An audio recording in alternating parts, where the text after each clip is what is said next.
Bulletin का आगाज करेंगे। मोहसिन स्पीड ने महंगाई को कुचल डाला। पेट्रोलियम मसनूआत सस्ती होने पर आवाम के लिए बड़ा रिलीफ। डीजल बसों का किराया 10% और पेट्रोल बसों के किरायों में 15% कमी कर दी गई। गुड्स ट्रांसपोर्टर्स भी किराया 10% कम करेंगे। दालों की कीमतें 30 रुपए किलो तक कम होंगी।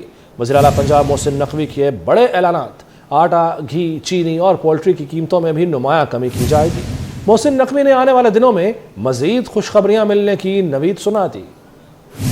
कम करने डीजल की बस है उसका 10% किराया कम हो गया है। जो पेट्रोल वाली बस है उसका 15% के करीब किराया कम हो गया है। जो ट्रांसपोर्टेशन वाले जो सामान को लेके आते जाते हैं उनके साथ भी हमारे तकरीबन मुज़ाकरात कामयाब हो गए हैं। वो भी तकरीबन 10% रिड्यूस करने जा रहे हैं। तकरीबन 30 रुपए के करीब दाल, ये 20 से 30 रुपए के दरमियान, ये 20 से 30 रुपए के दरमियान दाल जो है वो आपको कम मिलेगी।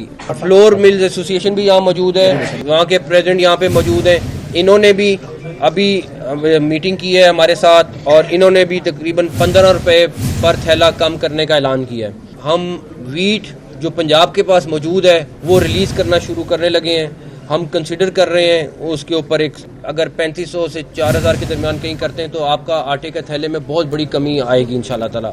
और घी के ऊपर भी तकरीबन 15 रुपए पर केजी एवरेज कोई इनकी एसोसिएशन ने भी ऐलान करा है कि हम इसको अगले 2-3 दिन में आपको इम्प्लीमेंट करा के दे देंगे।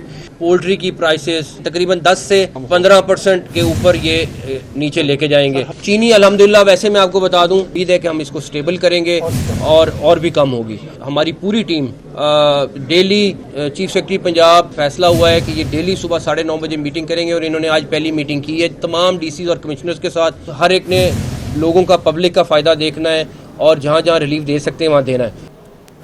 पंजाब की तारीख में पहली बार फैसलाबाद में खुसूसी काबीना इजलास। पंजाब काबीना का शहरियों की शिकायत के हल के लिए बड़ा फैसला। हर महकमे में शिकायत के अजाले के लिए कमिश्नर्स तैनात होंगे। World city of Lahore authority सूबे भर में बढ़ाने की मंजूरी दे दी गई।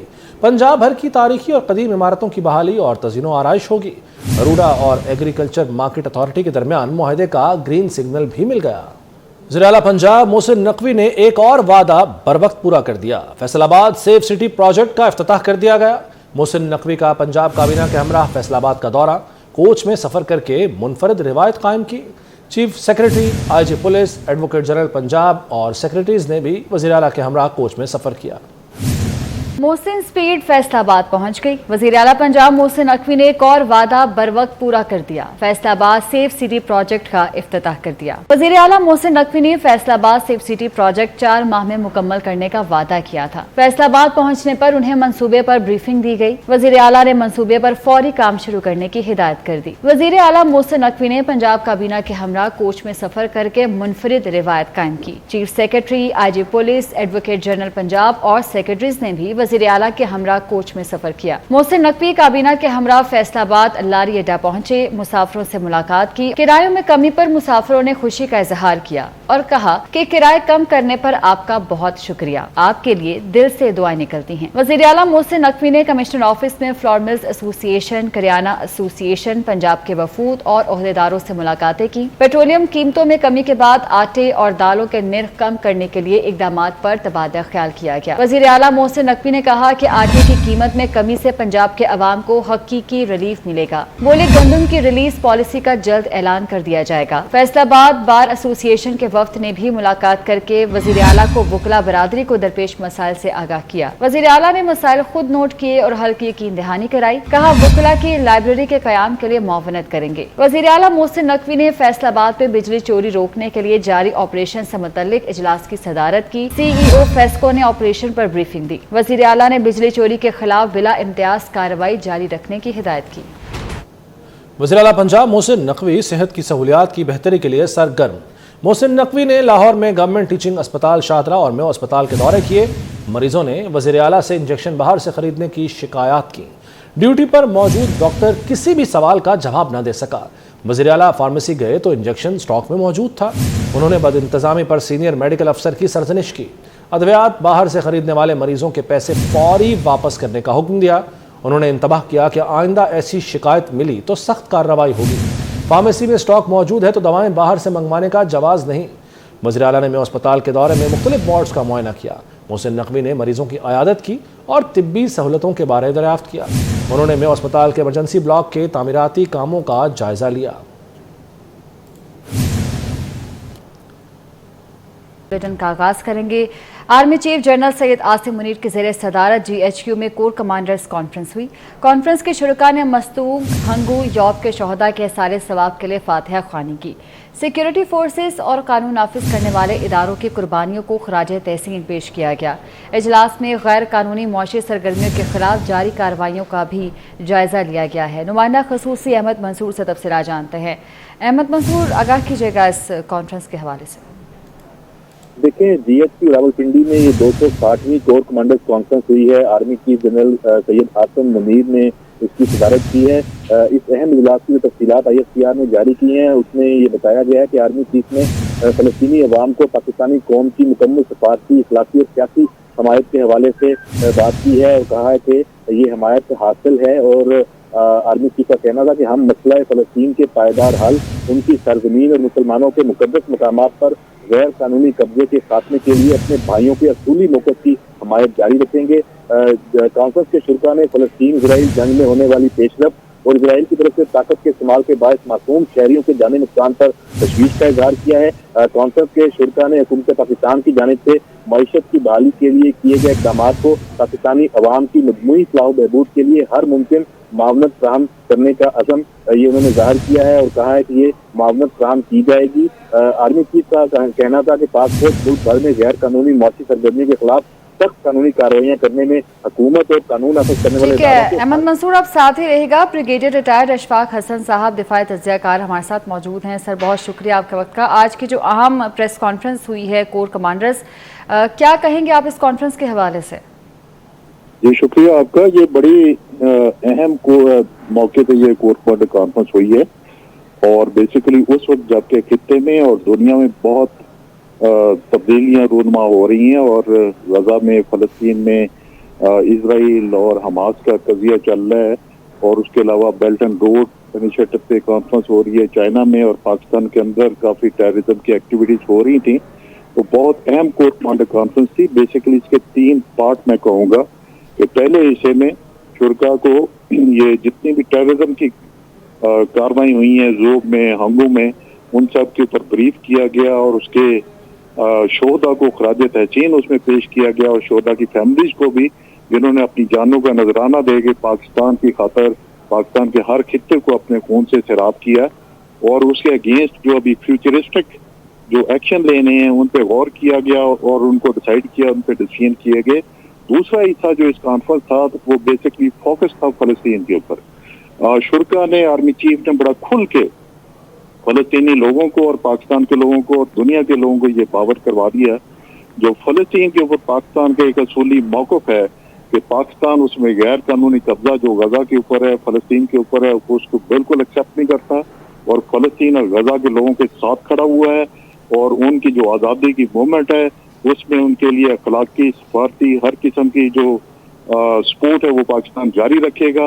ये बहुत बड़ा एक ऐलान है उस मौके पे जबकि दुनिया टिल्ट हो रही है, डिसाइड कर रही है कि किस साइड पे जाना है और मुसलमानों को और गजा के मुसलमानों को खासतौर पर सपोर्ट की इस वक्त जरूरत थी। तो पाकिस्तान आर्मी और कोर कमांडर कॉन्फ्रेंस खुल के इस मौके में उनके साथ शामिल हुई है।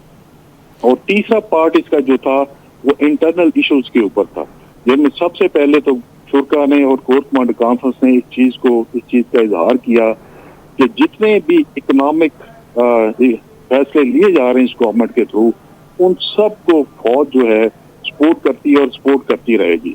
ऑब्वियसली मुल्क की बेहतरी के लिए आपने देखा कि इन फैसलों की निस्बत मुल्क में एक तो पेट्रोल की कीमत कम हुई, उसके बाद आपने देखा कि डॉलर की कीमत कम हुई, अजनास की कीमत कम हुई, स्टॉक मार्केट उठ के कहां से कहां तक पहुंच गई। तो इकोनॉमिक रिवाइवल हो रहा है। जब इकोनॉमिक रिवाइवल हो रहा है तो फौज इसके पीछे खड़ी है उन सब फैसलों के पीछे। उसके अलावा जो गैर कानूनी महाजरीन यहाँ पे बैठे हुए हैं या गैर कानूनी लोग बैठे पाकिस्तान में, उनको रिपैट्रिएट करने के बारे में गवर्नमेंट की जो पॉलिसी है उस पर सख्त मौक़िफ़ जो अपनाया हुआ है। फौज ना सिर्फ उसको सपोर्ट करेगी बल्कि उसको इंश्योर भी करेगी बाकी जितने भी इदारे हैं उनके साथ मिलकर ताकि इसको इम्प्लीमेंट किया जा सके। और तीसरा उन्होंने कहा जो गैर कानूनी माशी सरगर्मियां मुल्क में चल रही हैं उनको पूरी तरह खत्म करने के लिए, जिसमें डॉलर की स्मगलिंग है, उसमें ऑयल की स्मगलिंग है और बाकी सारी चीजें हैं, जितने भी अदारे हरकत में आ चुके हैं उनके साथ फौज हैंड एंड ग्लव्स इंशाअल्लाह ताला इसके साथ पूरी तरह पूरी कुव्वत के साथ आगे बढ़ेगी, गवर्नमेंट का पूरा साथ देगी ताकि लोगों को रिलीफ पहुंचे और पाकिस्तान के ऊपर जो मुश्किलात हैं वो कम हो सके। जी ठीक है अशफाक साहब, आप साथ रहिएगा। ब्रिगेडियर रिटायर्ड वकार हसन साहब भी हमारे साथ मौजूद हैं। सर, आपके वक्त का भी बहुत शुक्रिया। जिस तरह से अशफाक हसन साहब ने कहा है कि आज की जो ये कॉन्फ्रेंस थी कोर कमांडर्स, काफ़ी ब्रीफ और अहम प्रेस कॉन्फ्रेंस थी, ये कॉन्फ्रेंस की गई है। किस तरह से देखते हैं आप, जिस तरह से पॉइंट्स को क्लियर किया गया है, ब्रीफ किया गया है, स्पेशली जो फ़लस्तीन के हक में अपनी आवाज़ उठाई गई है, किस तरह से देख रहे हैं आप? ये आई थिंक इंटरनल और एक्सटर्नल फ्रंट पे भी काफी सारे मुहाज खुले हुए हैं और उसमें आई थिंक फलस्तीन का मसला सरफहरिस्त है और उसमें जो एक्सप्रेस किया गया है सेंटिमेंट, ये पाकिस्तानी अवाम का भी सेंटिमेंट है। उनकी आप कह लें जो अटैचमेंट है विद फलस्तीनियन पीपल और उनकी राइट फॉर फ्रीडम, उस पर आई थिंक रिएटेट किया और उसकी जरूरत भी है बिकॉज आपने देखा है कि सब दुनिया पूरी डिवाइड हुई है।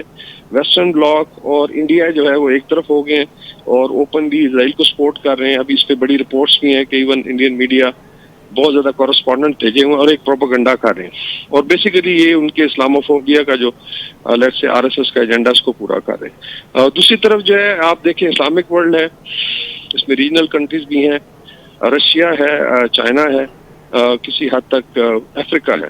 So world is even with in Europe और अमेरिका आप देखेंगे बड़ी डिवीजन लाइक हार्वर्ड यूनिवर्सिटी में कुछ स्टूडेंट्स को उन्होंने निकाल दिया इस बात पे कि उन्होंने फलस्तीन को सपोर्ट किया है। सो आई थिंक इस तनाजुर में ये बड़ी क्रिटिकल आई थिंक कॉन्फ्रेंस थी और जो मैसेज है बिकॉज कल ओआईसी का भी एक स्पेशल आई थिंक इजलास हो रहा है जो इस मसले पे डिस्कस करेगा। पाकिस्तान का जो स्टांस है, अवाम का स्टांस है, वो सामने आया है और I think this was need of the time.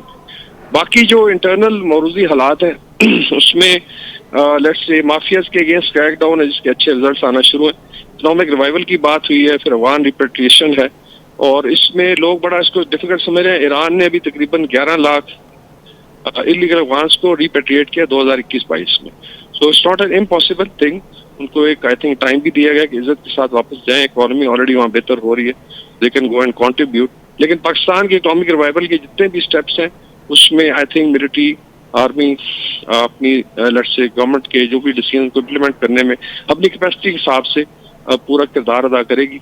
इसी तरीके से टेररिज्म पे ऑलरेडी कल की कुर्बानियां दी हैं फौजियों ने और उसमें अपनी जानें निछावर की हैं टेररिज्म को फाइट करते हुए। ऑल टोल्ड आई थिंक ये 4 पॉइंट बड़े major I would say issues थे जिसके ऊपर ये एक गुफ्तगू भी हुई, उसके डिसीजन भी हुए।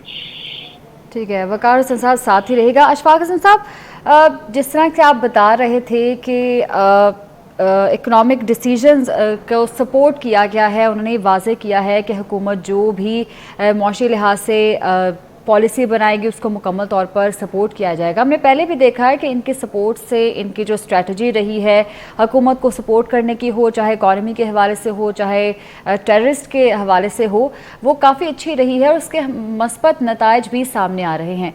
आपको क्या लगता है इस कॉन्फ्रेंस के बाद मज़ीद इक़दाम उठाए जाएंगे और मज़ीद ट्रैक पर लाया जाएगा मुल्क को?